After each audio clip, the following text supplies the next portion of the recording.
Yeah, I thought Aaron played, a fantastic game. Obviously, was mobile. He was able to move around a little bit. We were able to use some movement throws and keepers and things like that.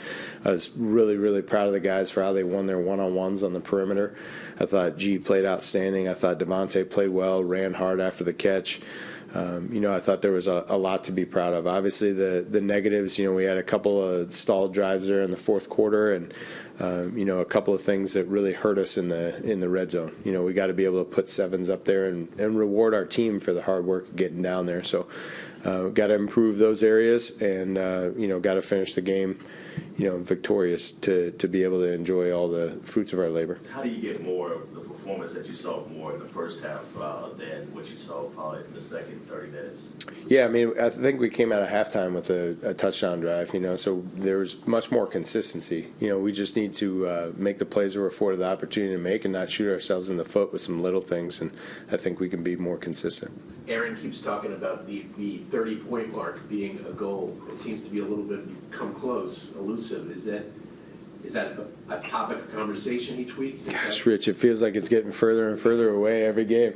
Every time I look up, I think we're going to get it, and then we're just short. No, it's that's obviously a mark. I think when we talk about the 30-point mark, and when Aaron references that, I think when you score 30 as an offense, you feel like you've had a good day regardless of how you get there, and that you've put the team in a good position to win. And certainly there are games that are shootouts and you could lose scoring 30. But when you go home at night, you lay your head on the pillow. If you scored 30 points, you feel like you did your job, to a winning level, at least as far as good offenses are concerned.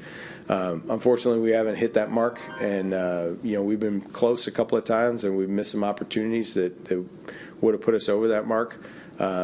It seems like cruel coincidence that there's so many times we've been so close to 30, and if you look back at the box score, you say, well, if you would have got 30, you'd have a W. So we're going to keep striving for that number and keep trying to find ways to improve situationally, and hopefully we get a couple 30s here before the season's over.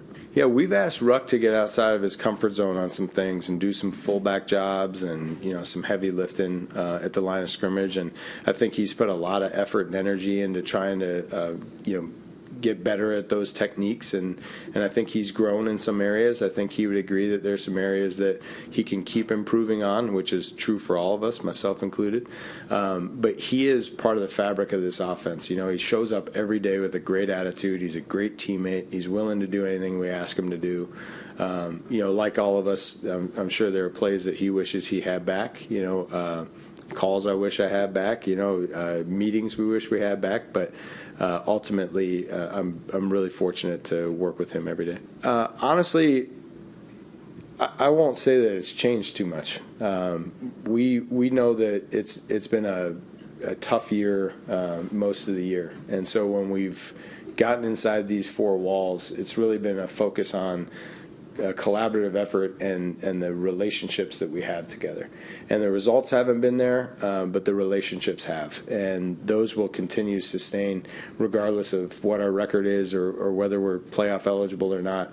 We got a lot of guys that love each other in that locker room and that meeting room, and feel fortunate to work with those guys every day. So I don't anticipate it changing much.